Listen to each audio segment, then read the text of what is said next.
রূপপুর জঙ্গলে স্বামীহারা এক মিনু তার দুই কন্যা টুনি আর টুকিকে নিয়ে বাস করত। মিনু তার স্বামীর রেখে যাওয়া একখণ্ড জমিতে চাষাবাদ করে যা পেত তা দিয়ে কোনো রকমে সংসার চালাতো। একদিন সকালে, এই যে আমার মহারানীর বাচ্চা দুই কন্যা, বেলা তো অনেক হলো, আর কত পড়ে পড়ে ঘুমাবি বলতো? মায়ের ডাক শুনে টুনি আর টুকি দু বোনে তাড়াতাড়ি করে উঠে বিছানার উপরে বসে পড়ে। তা বলি, আমি যে সারাদিন জমিতে খেটে মরি, দু বোনে তো এভাবে না ঘুমিয়ে আমাকে সাহায্য করলেই পারিস তোরা। এতে করে আমার শরীরটা একটু পরিশ্রম থেকে বেঁচে যায়। এটা কি তোরা বুঝতে পারিস না? হ্যাঁ না মানে মা, আমরা তো কোনোদিনও কাজ করিনি। তুমি তো আমাদের আদরে আগলে রেখেছো, একদম কাজ করতে দাওনি। তাই তো আমরা দু বোনে কোনো কাজ করি না মা। আর এখন তুমি কি না আমাদেরকে বকাবকি করছো? এক থাপ্পড়ে আমি তোদের গাল ফাটিয়ে দেবো বলে দিলাম। খুব পাকা পাকা কথা শিখেছিস তাই না? আজ তোরা দু বোনে মিলে জমি সব কাজ করবি, আর আমি আজ সারাদিন বিশ্রাম নেব। বুঝতে পেরেছিস? হ্যাঁ মা, খুব করে বুঝেছি। এখন তুমি আমাদের ঘোড়ার বলদ বানিয়ে ছাড়বে। কি বললি তুই? আরেকবার বল তো শুনি। না না না না না মা, আমরা কিচ্ছু বলিনি। কিচ্ছু বলিনি তো। এই ছোট, পালা পালা পালা এখান থেকে, নয়তো আজ একটা মার মাটিতে পড়বে না। এই বলে দু বোনই ঘর থেকে বাইরে চলে আসে, আর উঠোনে থাকা দুটো কোদাল নিয়ে দু বোন জমিতে চলে যায়। দিদি রে, কোদাল দিয়ে কিভাবে কাজ করে রে? আমি তো একদমই পারছি না। মা যে কেন এমন করলো আমাদের সাথে, বুঝতেই পারলাম না রে। শোন ছোট, যেভাবেই পারিস সেভাবেই করে নে।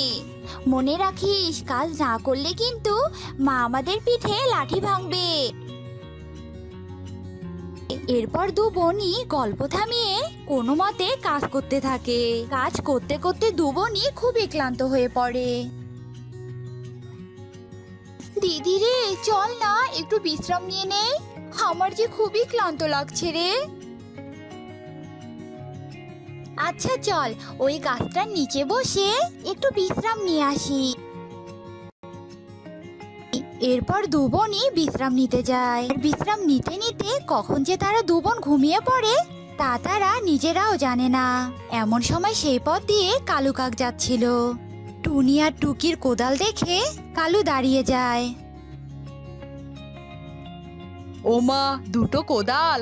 আমি যদি এই দুটো কোদাল নিয়ে বাজারে বিক্রি করে দিয়ে আসি, তাহলে বেশ কিছু টাকা পাওয়া যাবে। হা হা হা হা। আর কোদালের মালিকেরা তো ঘুমিয়ে পড়েছে। এই সুযোগে আমি বরং আমার কাজটা সেরে ফেলি। এই বলে কালু কাক দুজনের দুটো কোদাল নিয়ে সেখান থেকে পালিয়ে যায়। আর এদিকে দেখতে দেখতে সন্ধে হয়ে আসে, কিন্তু দু বোনের ঘুম যেন ভাঙতেই চাচ্ছে না। এমন সময় গাছের একটা শুকনো ডাল ভেঙে পড়ে টুনির ওপর। আর টুনি ঘুম থেকে চমকে উঠে বলে, এই ছোট, সন্ধে হয়ে গেছে রে, তাড়াতাড়ি উঠে পড়। কাজের কাজ তো কিচ্ছুই হলো না, শুধু ঘুমটাই হলো। টুনির ডাক শুনে টুকি উঠে বসে। দিদি চল চল, তাড়াতাড়ি কাজে লেগে পড়ি, বড্ড দেরি হয়ে গেছে রে। এই বলে টুকি পাশে তাকায়, কিন্তু তাদের কোদালগুলোকে আর দেখতে পায় না। দিদি রে, আমাদের তো সর্বনাশ হয়ে গেছে। কোদাল দুটো তো দেখছি চুরি হয়ে গেছে। এবার কি হবে? হায় রে, সারে সর্বনাশ হয়ে গেল রে। খালি হাতে বাড়ি ফিরলে যে মা আমাদেরকে আজকে মেরেই ফেলবে। আজ আর আমাদের বাড়ি ফেরা হলো না রে। এই বলে দু বোনই কান্না শুরু করে দেয়। আর এদিকে রাতও হয়ে আসে, চারিদিক থেকে ঝিঝি পোকার ডাক আসতে থাকে। দিদি রে, আমার যে খুব ভয় করছে রে। টুকির কথা শেষ হতে না হতেই সেখানে বনদেবী প্রকট হয় আর ওদের বলে, কে তোমরা বাছা? এত রাতে কি করছো তোমরা? এরপর দু বোন বনদেবীকে সব ঘটনা খুলে বলে। দেবী মা, আমাদের মাকে এত কষ্ট করে কাজ করতে হয়, যদি একদিন কাজ না করে তাহলে আমাদের খাবারের সংকট পড়ে যায়। তোমাদের সবকিছুই বুঝতে পেরেছি আমি। তোমাদের কষ্ট দূর করার জন্য আমি তোমাদের বর দিচ্ছি।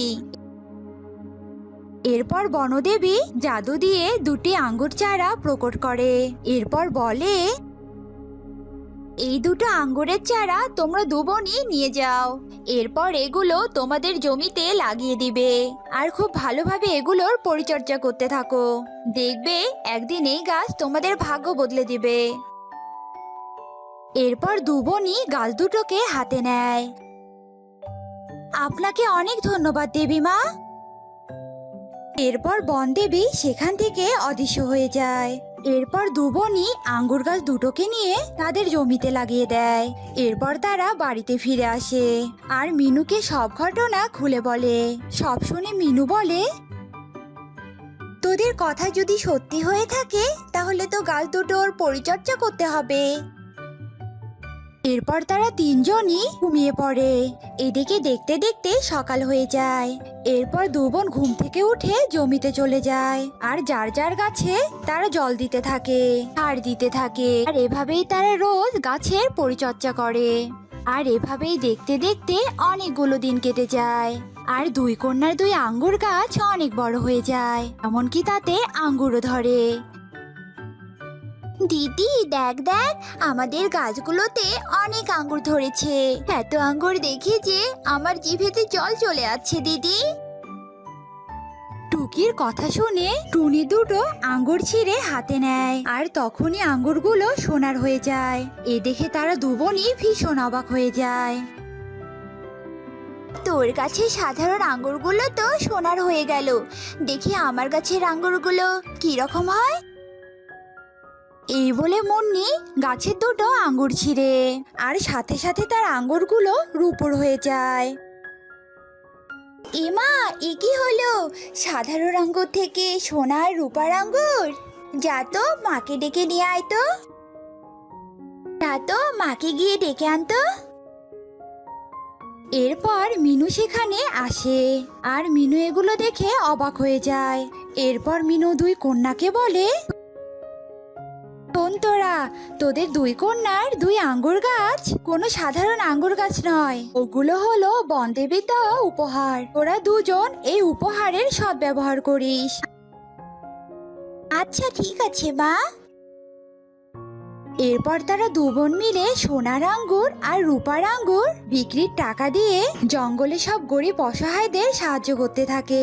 সবার জন্য হাসপাতাল তৈরি করে, স্কুল তৈরি করে। এরপর থেকে টুনি আর টুকি তাদের মাকে নিয়ে সুখে শান্তিতে বসবাস করে।